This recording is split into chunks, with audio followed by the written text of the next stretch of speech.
Welcome everybody. My name is Naeema Farooqi, as she said. I have my magazine. It's called London Link Magazine. I came to Canada 4 years ago, and I'm just going to keep on talking till they put up my presentation.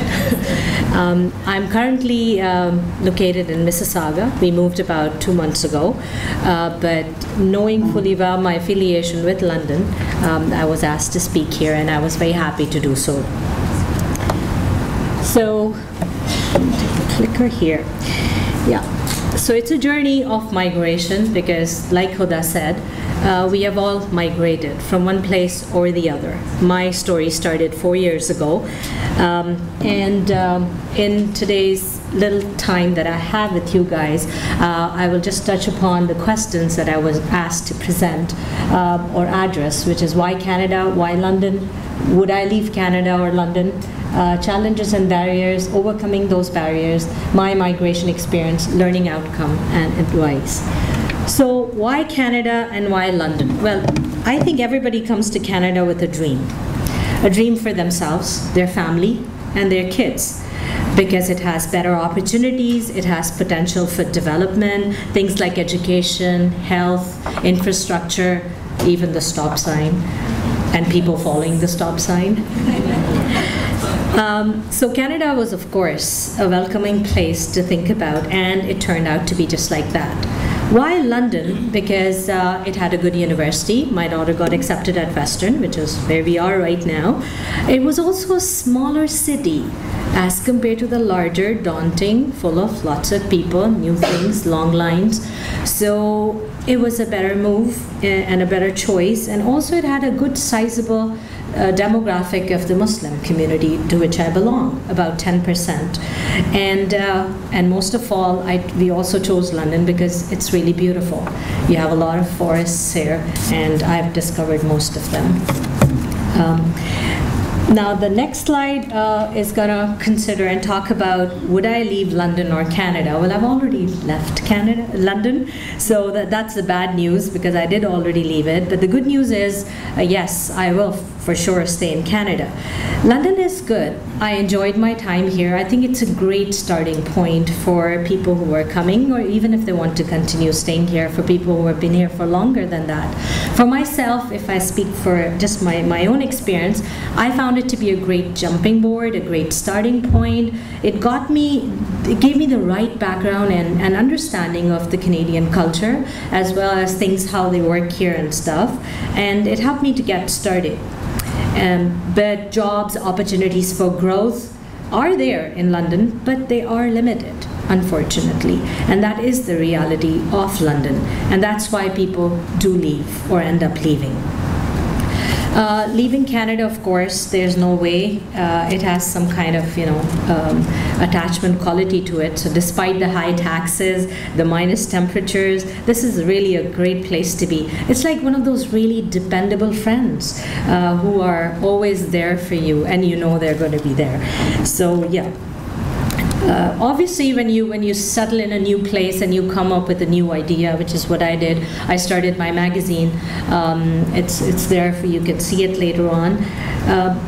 There were lots of challenges which I did face, and one of the most obvious challenge was acceptance. Not acceptance just by the larger community, but mostly acceptance even within my own community, because I was looked upon as a stranger from abroad. What's she doing? Why is she here? And why does she want to take a magazine out about our lives? Is she working for somebody? I don't know. Not a suspicion maybe, or whatever. But it was that kind of thing. So if you and people, when they come, they're usually shy in the beginning and they start slow. I came in 3 months later, I thought of this idea. 4 months later, I started the magazine. So like, who is she? What's she doing? So when you're a little bit ambitious, or a little bit more ambitious, you can come across as being coming on other people's turf, even if you have no intentions of doing so. So the acceptance was a little bit of a challenge for me, but obviously as people get to know you and they get to understand you and you get to prove yourself, it becomes easier. Another challenge was that London is a very great place to be, for sure. but it is not as open as Mississauga and Toronto and the larger cities are for immigrants, simply because there just are too many immigrants there. That's like on a street when I'm driving, I mean, I hardly see real people. I see mostly immigrants, which is true. And most of the businesses are also going out of business, which was a sad reality for me. As a business person for my magazine, I would go or have to have my team go and get ads from different businesses. So we would have an ad, and after a couple of months, those businesses would be closed. And that happened not once, but it happened quite often, especially in the last year. So that's not really a good indicator if a small business is going out of business, especially if it's a food business, which is supposed to be lucrative business anywhere in the world because everybody gets hungry. So that's kind of like a little bit of a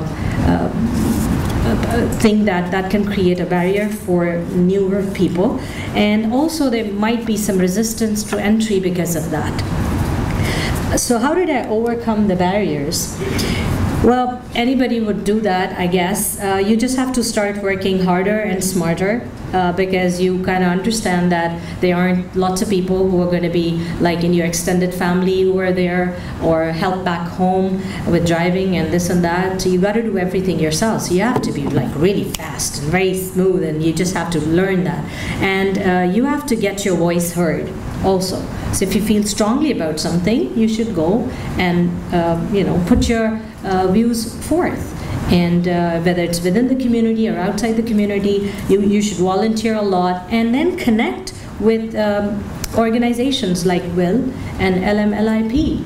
And I think if I did not have that connection with WIL Employment, which I created like 3 months even before I landed here, I would have been more lost, but it was much easier. So I had a ready network of at least a couple of people in an organization which were able to look at me and encourage me on and cheer me on.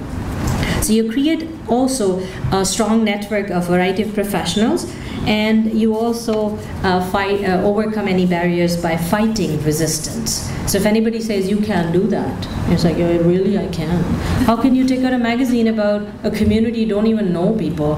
But you can.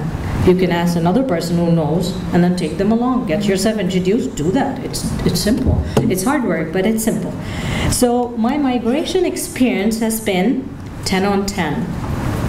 And I think that from my experience, I learned that hard work is very, very important in Canada. You have to give your best. You have to give more than your best. And it's better that you understand that soon enough. I'm not kind of saying other people from different other countries are not as hardworking, but Canadians are really hardworking. I've lived in UK, I've lived in Saudi Arabia, I've lived in Pakistan, so I've seen how people work in different environments. And this is a challenging environment because of weather as well as so many other things, so it's not really that easy.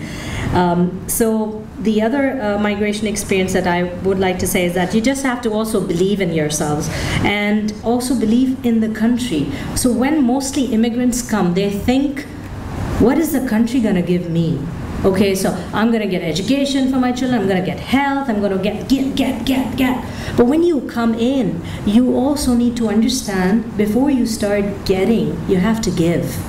You have to give something in return by volunteering, by being there, by participating, by trying to figure out the rules and laws, simple things like even figuring out the code of the traffic, so you can merge in rather than just be the one who's honked at all the time. So just believe in yourself and your new home, and you'll be able to do it. So learning outcomes and advice is that, like I said earlier, no shortcut, and sooner you realize it, the better it is.